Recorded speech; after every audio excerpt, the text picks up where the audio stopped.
Good afternoon, everyone. We will get started. My name is Sean Huddy. I am the Senior Manager of Strategic Partnerships with CERIAS. We have with us today Dean Cheng. He is our speaker at our weekly security seminar. I'm going to read a little bit of his bio and tell you a little bit of information about what he's going to be talking about to you today. But I also want to remind everyone of a couple of things. If you have a question, please use the Q&A tab instead of the chat. If it does end up in the chat, we will take care of that, not to worry. But if you are cognizant of it, try to put your questions in the Q&A tab. And then everyone go check out the CERIAS website and register for our 24th annual security symposium, the 28th and 29th of next month. They will be in the Stewart Center. All of the information is on our website, so please register and attend. We do have some great keynote speakers and panel discussions happening. So now on to the business at hand. Dean Cheng is a non-resident senior fellow with the Potomac Institute for Policy Studies and a senior advisor with the U.S. Institute of Peace. He recently retired from the Heritage Foundation as a senior research fellow for Chinese political and security affairs. He specializes in Chinese military foreign policy and has written extensively on Chinese military doctrine, technical implications of its space program, and dual use issues associated with China's industrial and scientific infrastructure. He's the author of Cyber Dragon, Inside China's Information Warfare and Cyber Operations. His title of his talk today is Chinese Views of Information and Future Warfare. It examines Chinese views on the importance of information and the new currency of international power and discusses how the PLA's restructuring supports PLA effort at planning for future informationalized local wars. Thank you, Dean, and take it away. Well, thank you very much for the opportunity to be here today. As the introduction noted, we'll be talking about Chinese views of information and future warfare, but also, as important, Chinese views of information writ large. We start with the important recognition of how China thinks about the world in general. And one of the key concepts here is that of comprehensive national power. Comprehensive national power is a term that actually was first developed by the Japanese. And it was basically saying, look, how do you compare countries as varied as Brazil, China, the United States, Egypt, and Thailand? And the answer is there is no single metric. You can't just go by population size. You can't just go by the size of their military. Instead, you need to look across a range of metrics. So what is part of comprehensive national power? Military power is absolutely part of it, because if a country can't defend itself, then it's not much of a great power. But military power by itself is not a good stand-in. And in fact, you can spend too much on military power, as we saw with the Soviet Union, and as important as the People's Republic of China and the Chinese leadership have noted. Xi Jinping, the current leader of China, has said, the collapse of the Soviet Union was the greatest catastrophe of the 20th century. So, and that was partly because they overspent on military. So what else matters? Economic power. But again, economic power by itself, not sufficient to make you a great power.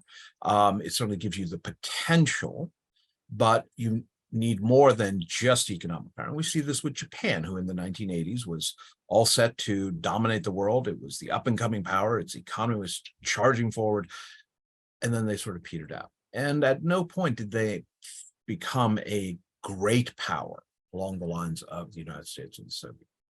So what else matters? Well, diplomatic respect. Do other countries care what you think? Do you matter in the halls of international negotiations? Political unity.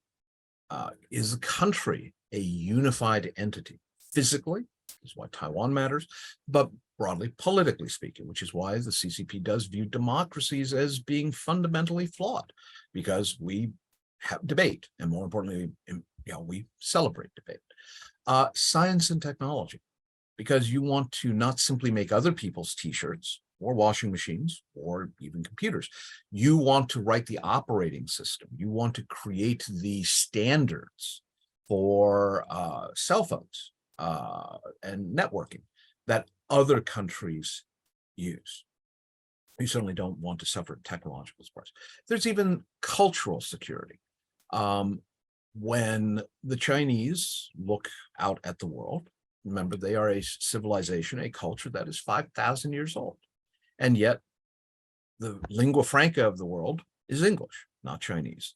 It is Hollywood, not Shanghai or Beijing, that defines so much of global culture.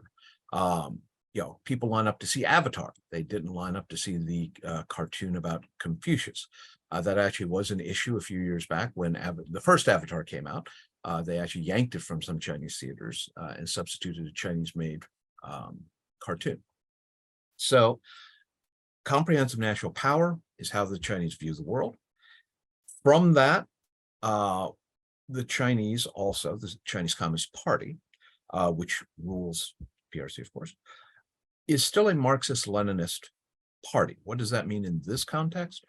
That human endeavor, human activity, is defined by economics. And the state of economics evolves. We had feudalism that gave way to the industrial age. But the industrial age has now given way to the information age. And that transition from the industrial age to the information age means that the fundamental currency of power, both domestic and international, has now evolved. In the industrial age, what mattered was stuff.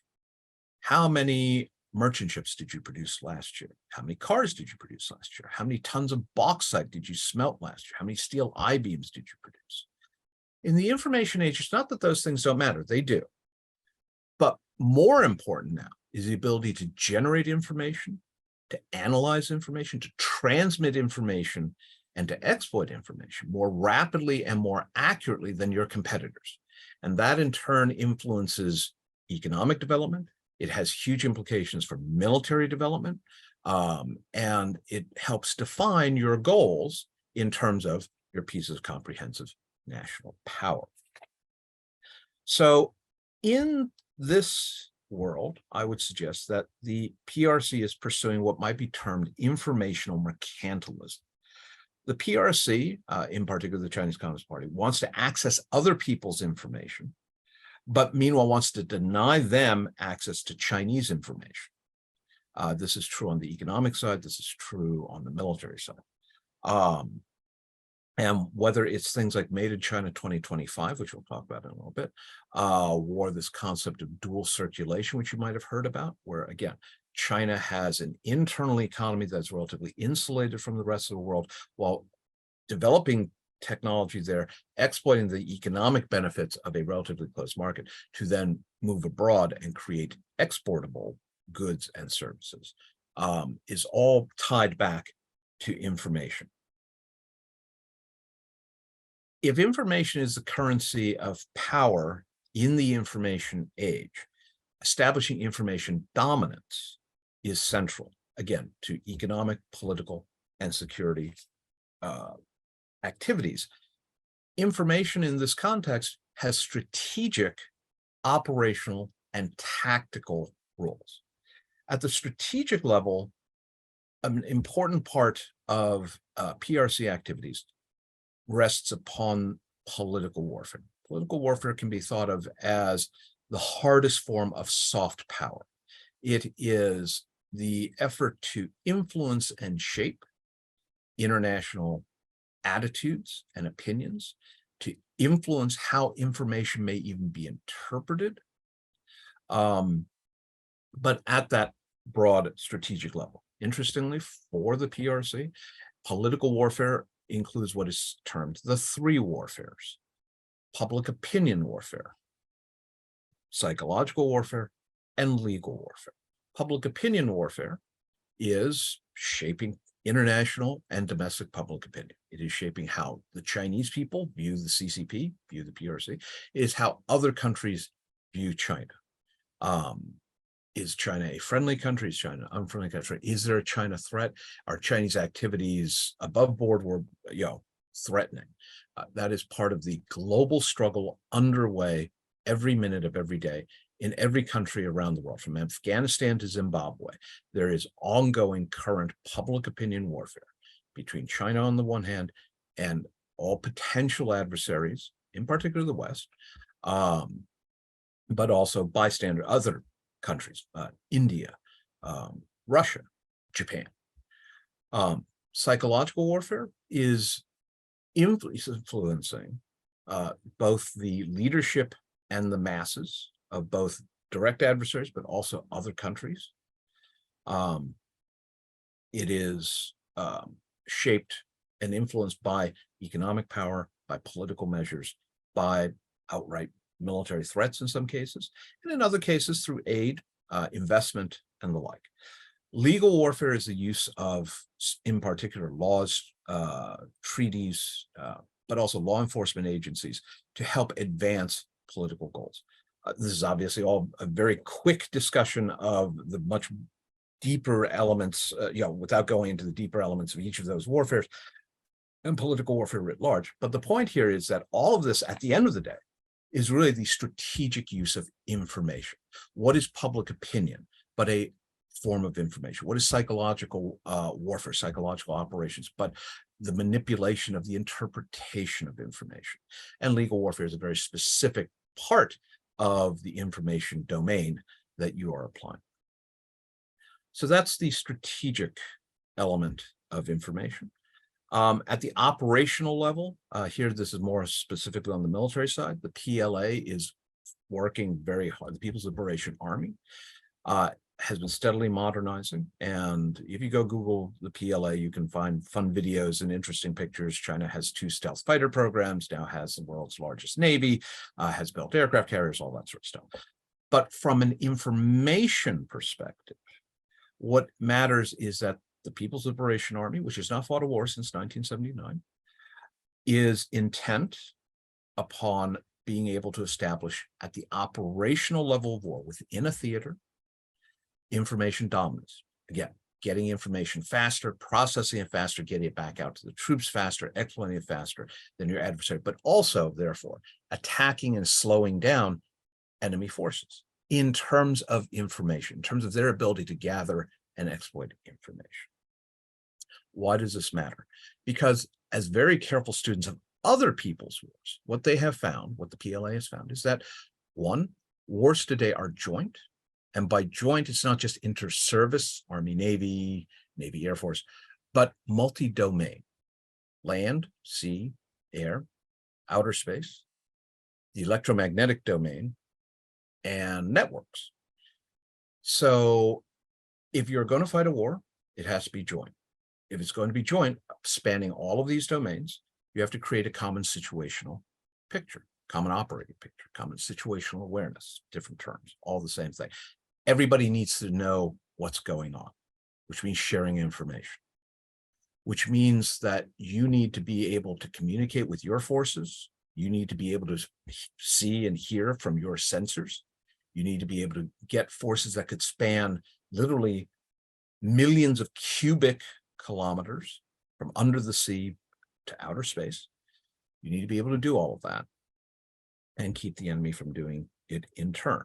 So joint operations creates the requirement for free information flow on your side and constraining the adversary's information flow. To this end, the PLA at the end of 2015 underwent a massive reform.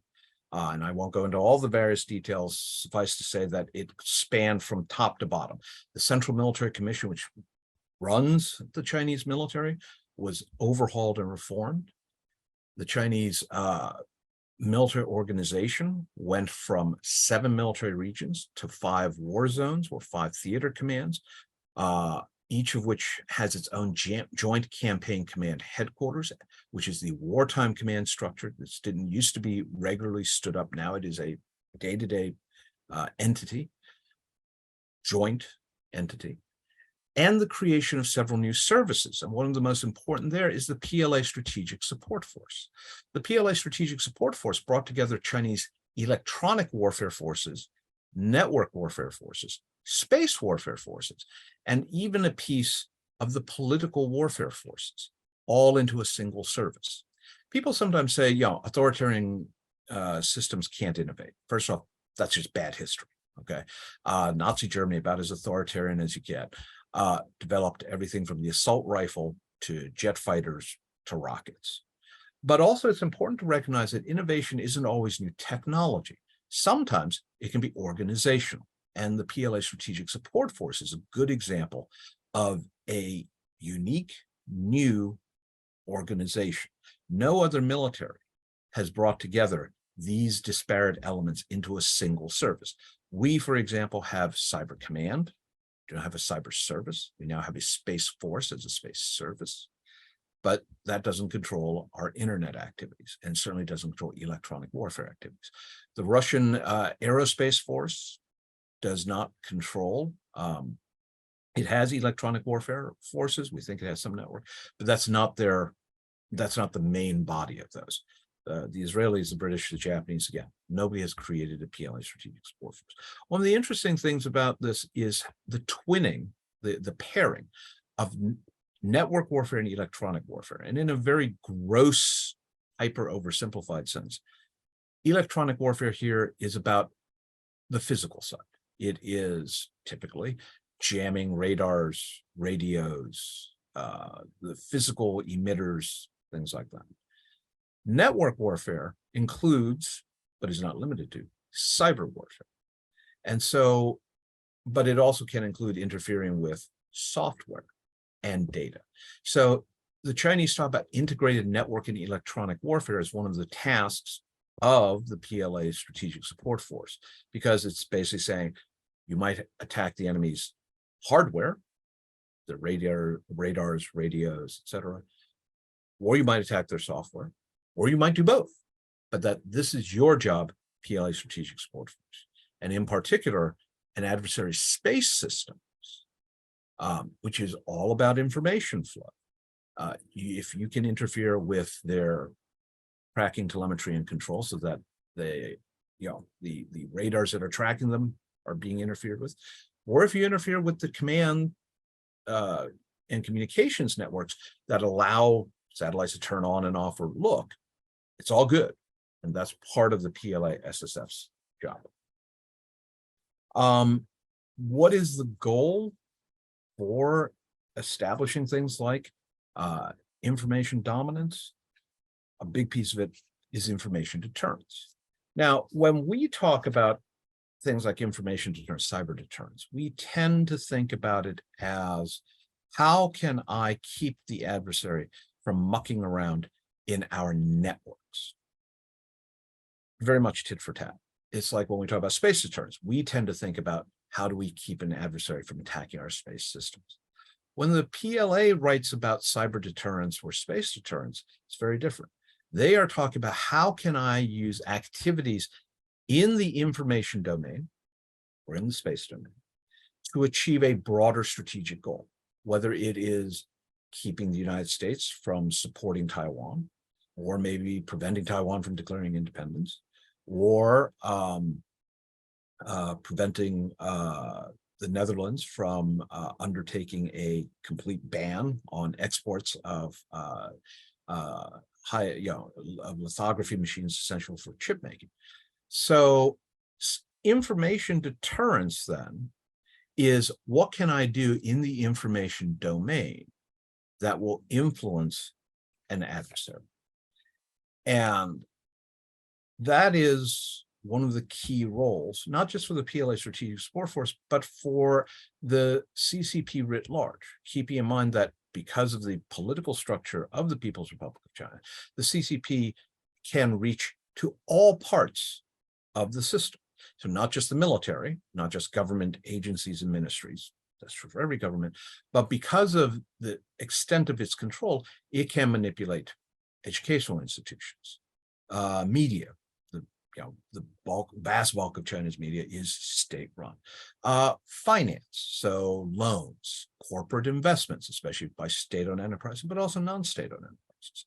So all of that can help contribute to what the Chinese term information deterrence. Within information deterrence, and in particular on the more specifically cyber side, we see, interestingly, an information deterrence ladder in Chinese writings. And like other deterrence ladders, which somewhat resemble our escalation ladders, those of you who are of an age may remember Herman Kahn and the 44 rungs of escalation in theories of escalation. What we see is a description of a series of escalating activities that the PRC is likely to use in the information domain to try and signal to an adversary, hey, you need to back off. You need to change the way you're doing things.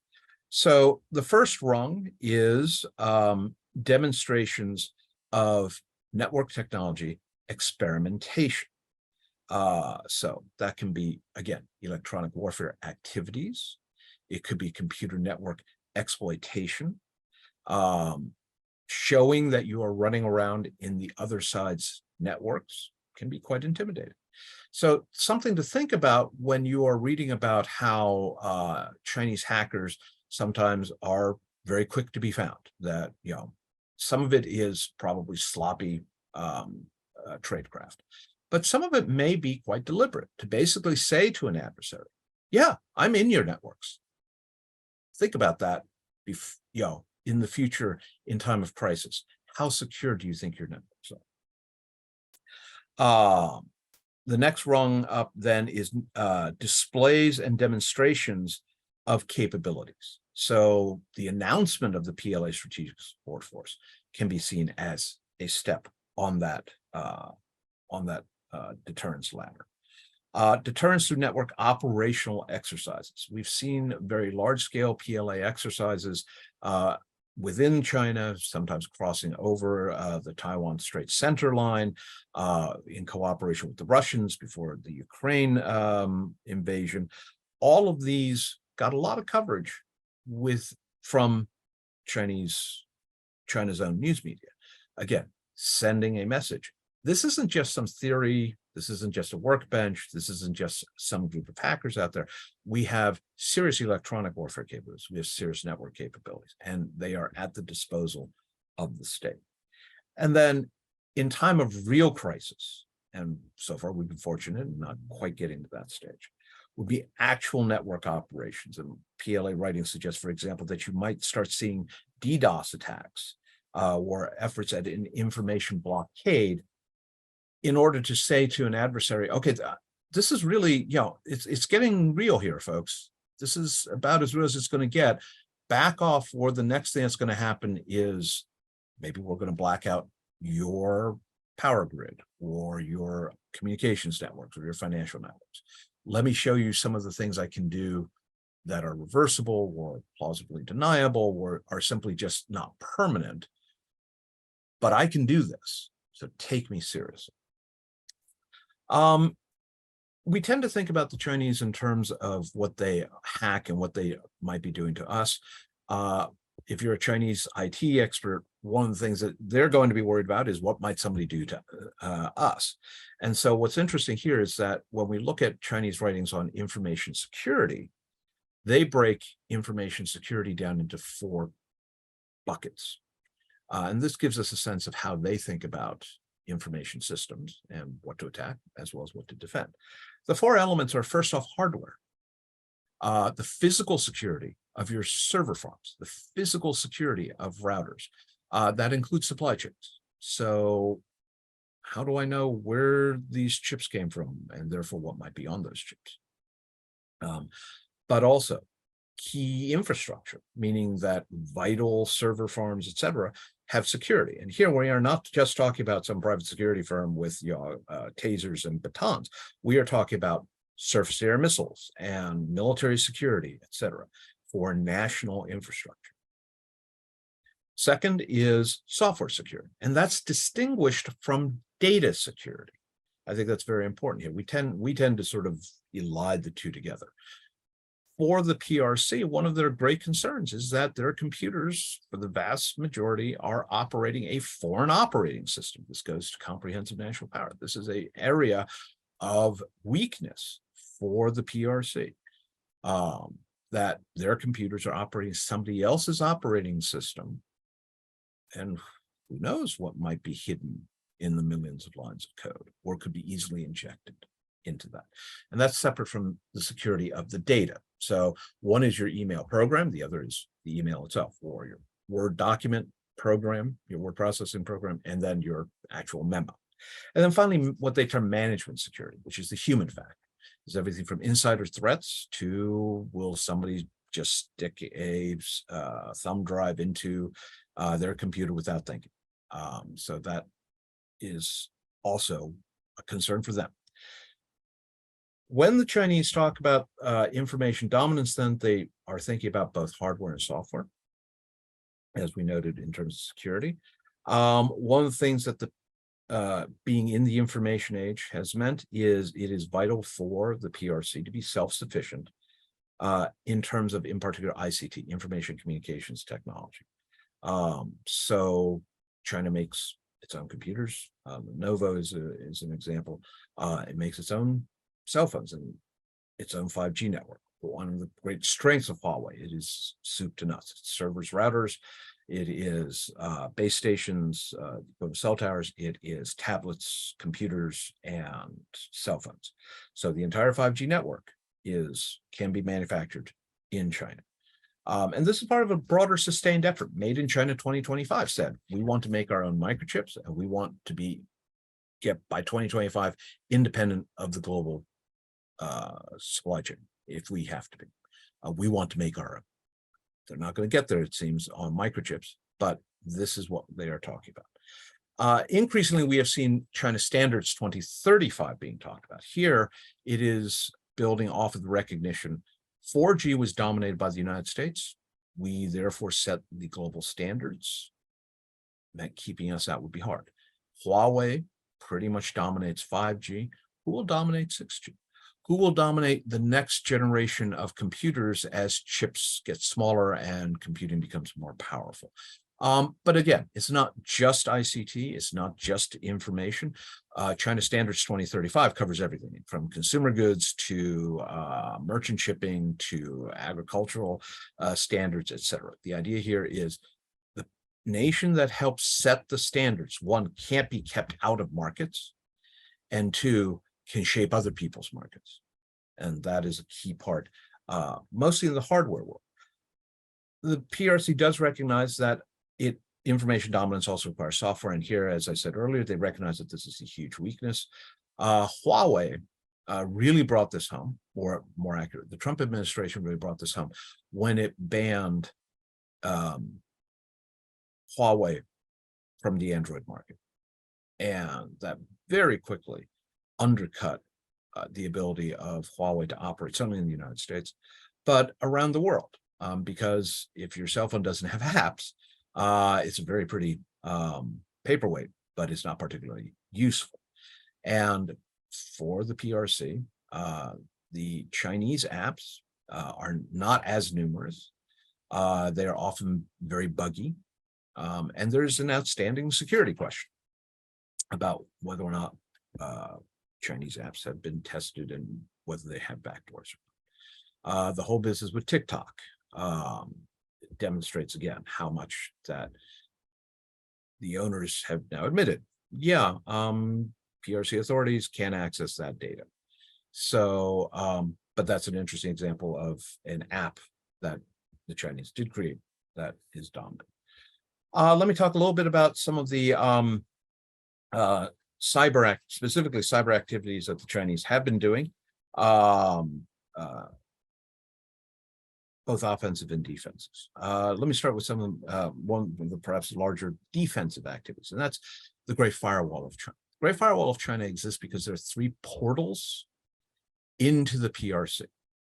All internet traffic at this time pretty much has to go through one of these 3 portals.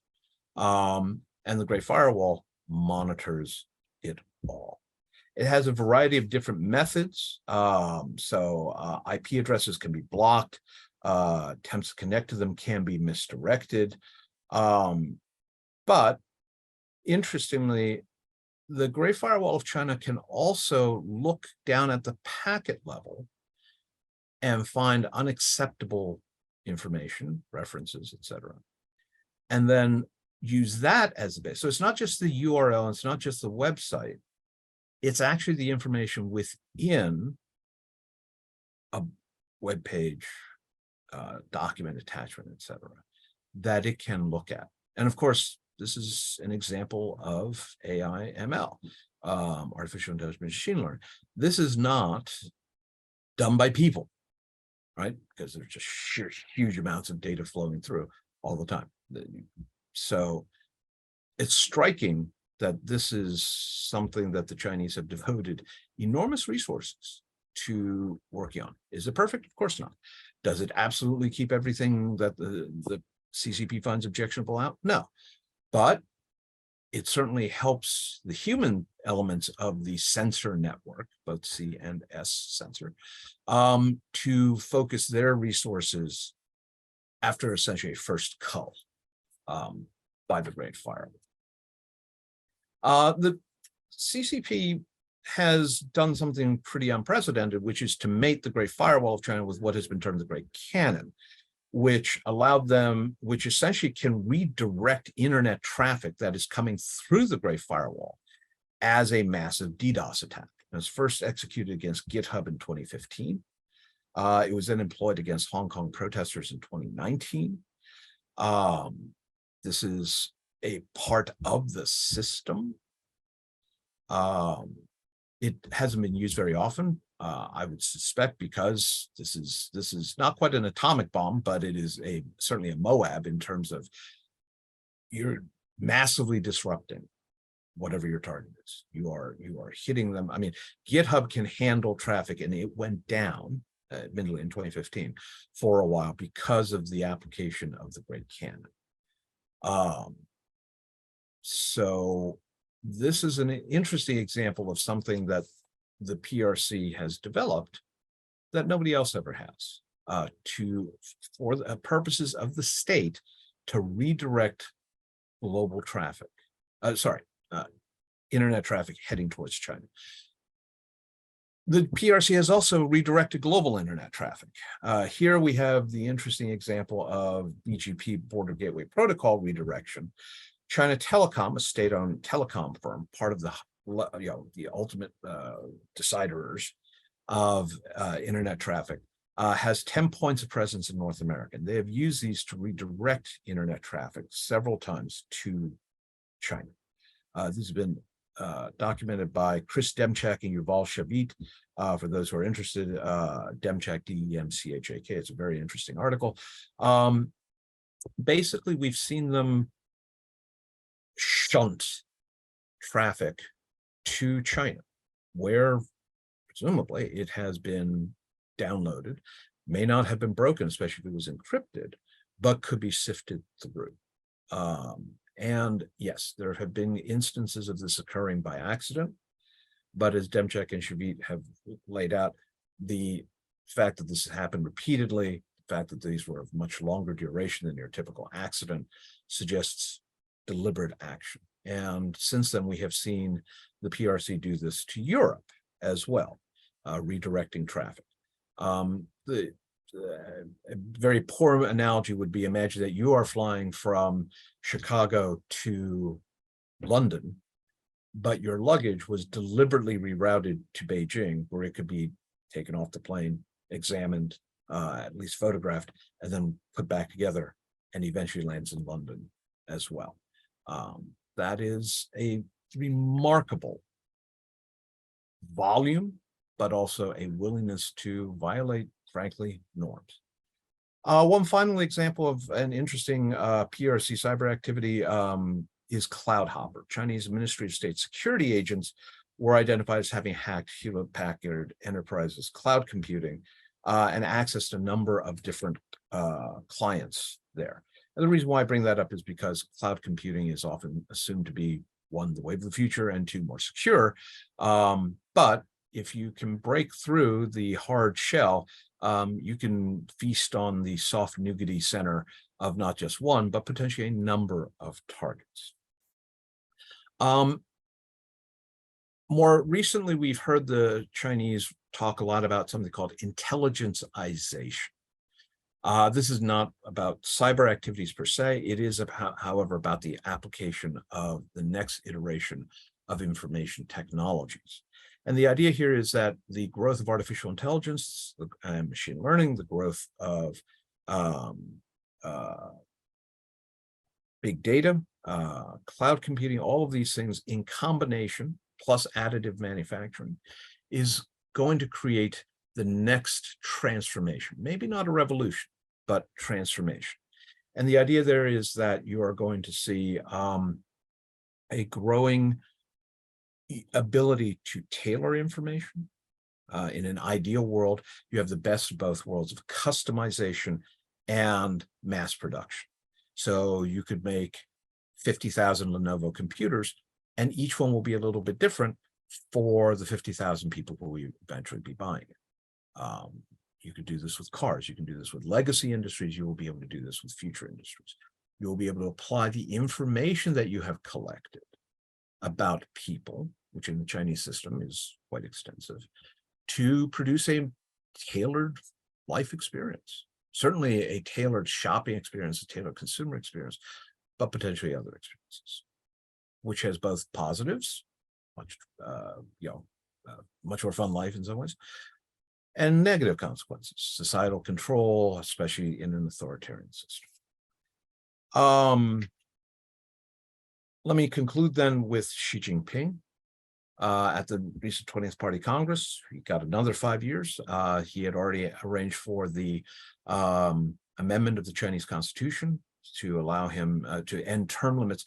So he is both head of state, president of the PRC, and head of the Chinese Communist Party, general secretary of the party, for essentially an undetermined amount of time into the future. The reason why I bring this up in this context is Xi has been a great beneficiary of the information control within the PRC. He has been a great supporter of these activities. The Cyberspace Administration of China has been strengthened under him. Informationization and now intelligenceization are hallmarks of the China dream, the great revival of the Chinese people. So there's no reason to expect any loosening of the information controls. There's no reason to expect any reduction in the interest in information dominance, nor is there any reason to think that China will be any less focused on informational mercantilism going forward.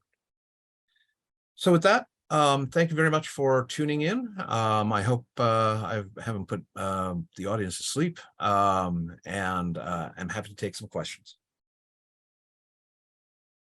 Not at all, Dean. That was very interesting. So let me go over to the Q&A. And currently we don't have questions. That doesn't mean that we still won't. So I have a question though. Mhm. Do you recommend that we have TikTok on our phones? So what I would say is the following one. Probably should have put a disclaimer up front that I am not a computer programmer. I don't write code. What I would say is the following. I would assume that a Chinese program is going to go through what is on your phone, and will probably relay that data back to China. Now, you might ask, look, I'm 20 years old. The worst thing that happened was last Saturday when I got really drunk and barfed in the dean's garden. Please don't tell anyone. What's so bad? Okay, let me ask this: who are your parents?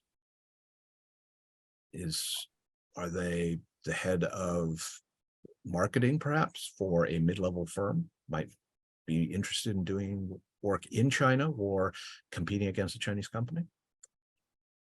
Is your brother or sister in the military? Something they could see completely innocent could end up being detrimental. Right. Because what is on your phone? Well, you probably have a list of contacts, you probably have emails, you probably have all those sorts of things. Now imagine taking Palantir or some other social networking data and plugging in just the people on this Zoom call, what kinds of relationships might I be able to identify with just the data on all of the phones in here? Probably a lot. Yes. Between the professors and the students. And keep in mind that the Chinese, they don't think in 100-year terms because people die usually within 100 years. But they do think in the longer term.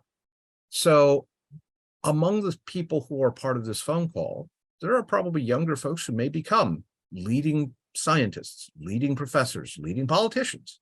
There are probably some folks here who are already those sorts of people. Being able to track them, being able to figure out relationships, all of that is part of that broader, more comprehensive information collection that is information dominance. So I would be very hesitant to have not just TikTok, but any Chinese program sitting on my phone or computer. I find that very interesting. My daughter and I have had the discussion on a number of occasions, and she does have TikTok and I do not. And so I'm looking right now. It does not appear that there is any questions, but I am calling for questions if anybody has something they'd like to say. But while we're waiting, is there any other stuff you want to share with us while we're waiting to see if anybody, we've still got about another 7-8 minutes. I don't know why the Chinese sent balloons over. I know that's been in the news. It has, yes. I'm so glad you brought that up. I even thought about that today. I was like, you know what? I should ask about that. Yeah, what do you think? Again, to begin with, yes, the Chinese have satellites. The Chinese also have a lot of other information collection methods. They hack. Their business folks collect information. Their media, which is state-run, collects information. So why would you use balloons? And I suspect that it's a couple of things. One of which is that a balloon does have the ability to hover, and persistent collection of information, especially over a sensitive target, can be very, very helpful. Simply knowing the routine of the security detail at an ICBM facility or a major radar facility could be useful. Don't just think in terms of cameras, think in terms of, again, SIGINT, signals intelligence, ELINT, electronic intelligence. If the radars go, change the frequencies that they broadcast on, which sometimes they do, that would be useful to map. The same would be true for radios and the like. One of the great problems of space systems is that they're predictable. You know when a satellite will be overhead. If you're willing to if you want to disrupt your own networks, you can turn things off. It's a lot harder, one, if you don't know it's there, and it's an interesting question how often balloons might have flown overhead. But two, how long are you willing to turn something off? It's one thing to turn off a radar for 10 minutes while the satellite goes flying by. It's something else to turn off for 4 hours. So I think that there were a number of possible reasons, but I'm one of those who's looking very much forward to hopefully the U.S. government releasing information on the wreckage that they did apparently recover from off of South Carolina. Yes, I hope so too. That'll be very interesting. So we do have a question. A gentleman named Jeff Holland asked the question, did the recent unrest on Chinese COVID restrictions change any of the policies that you described in your talk? So I want to take that question and expand it a little bit. So COVID disrupted China's supply chains, not just the supply chains abroad, but internally. So China was doing lockdowns since 2020, and it was never a nationwide lockdown all at once. It was always regions, cities, etc.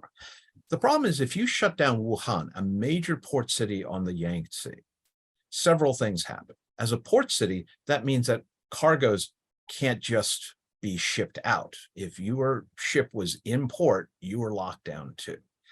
Factories that were supplying other parts of China were locked down. Now, interestingly, in some cases, the Chinese locked the workforce into the factory so it could continue production.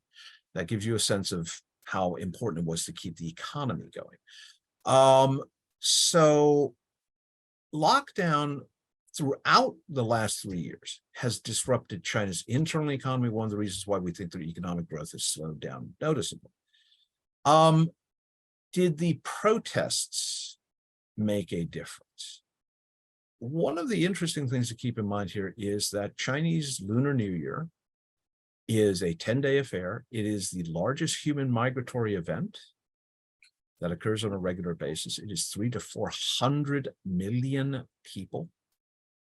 Wow. It also is an economic powerhouse because it's a combination of Christmas, Thanksgiving, Valentine's, your birthday. Everybody's buying presents and stuff for everybody else. And for millions of Chinese families, it is the one time, literally one time a year, you will see your children, you will see your parents, you will see your grandparents. Because migrant laborers in China, the people who go from the countryside to the cities to work in Adidas factories and Volkswagen factories, this is their one time they get to go home. Okay. So it got canceled in 2021 because of COVID. No, I'm sorry, 2022 because of COVID. Okay. So this year, 2023, were you going to cancel it again? And I think that Xi Jinping, looking at the likely political impact and with the protests, took advantage of the moment to say, all right, fine, we're going to end the COVID lockdown, which you'll notice occurred about a month before Chinese Lunar New Year. So one, I think it's important to recognize why this might have occurred. Two, does this affect China's interest in information dominance and the rest? Not really. If anything, it probably has quadrupled the effort domestically. I didn't talk about the Chinese social credit score system, which again is a form of information. I think that, and you can actually see some videos of interviews with Chinese who were protesting who said, I know that this is going to hurt me. Okay. I know that I am going to be on a list. In China, if your social credit score falls, you can not only not buy a plane ticket to go abroad, you cannot buy a train or bus ticket to move internally. So I think a lot of these people probably are now finding out, okay, you had your protest. Good luck on finding a job. Good luck on finding an apartment. Good luck on getting medical care. Good luck on getting an Uber. All of these sorts of things. And it will be very interesting to watch over the next 2 to 3 years what impact ultimately these protests have had on Chinese protesters. Another thing that we take for granted in our country. Wow, I had not considered those kind of implications that come down on so much of everyday existence. So, all right, so we do have another question. Anonymous attendee asks, do you think war with China is inevitable? Do you think a war is more likely to be fought mostly electronically or in a more traditional sense?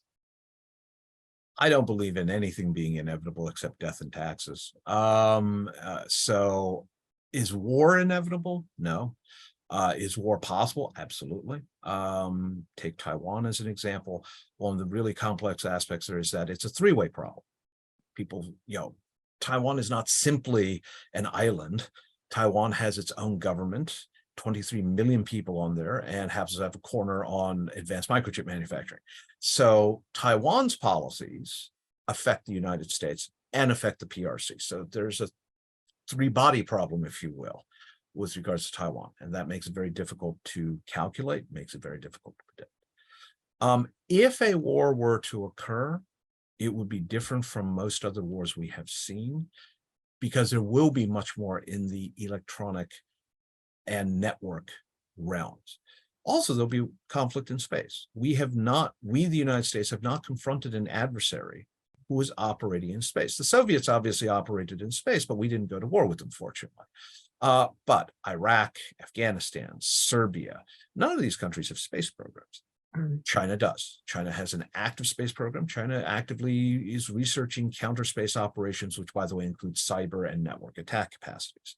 So in the event of a conflict between the US and the PRC, it will span the electromagnetic spectrum. It will include social media. It will also include space activities.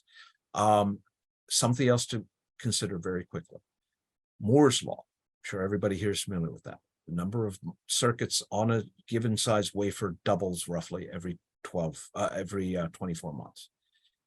The last major naval war was the Falklands, 1982, 40 years ago.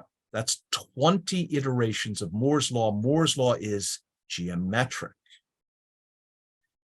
The number of circuits since 1982 is over 1 million times greater. That means that the Exocets, Super A10 darts, C darts, and early Mark Harriers of 1982 are 1 million times less powerful than the current generation of fighters, weapons, etc. Just in terms of passage of time, it's like asking a pilot of a Spad or a Sopwith Camel, what do you think air warfare is going to be like in the 1950s? Would you have predicted jets? Would you have predicted early iteration air-to-air missiles? But that's without microchips. Now we're talking about Moore's Law. Now we're talking about even greater disparities. So I'm not actually sure we can predict what that war is going to look like. Well, let's just hope that we don't have to worry about that in the near future. So, Dean, thank you again. We greatly appreciate you giving your presentation today. It was very interesting. And we come visit us sometime, come see our campus and come check out the university. It's great. And I want to remind everybody again to go to the CERIAS website for our 24th annual security symposium and register. And we look forward to seeing everybody in the future. And again, Dean, thank you so much. Thank you for having And me. enjoy your commute home. Absolutely. Okay, have a great night. Take care. Bye-bye.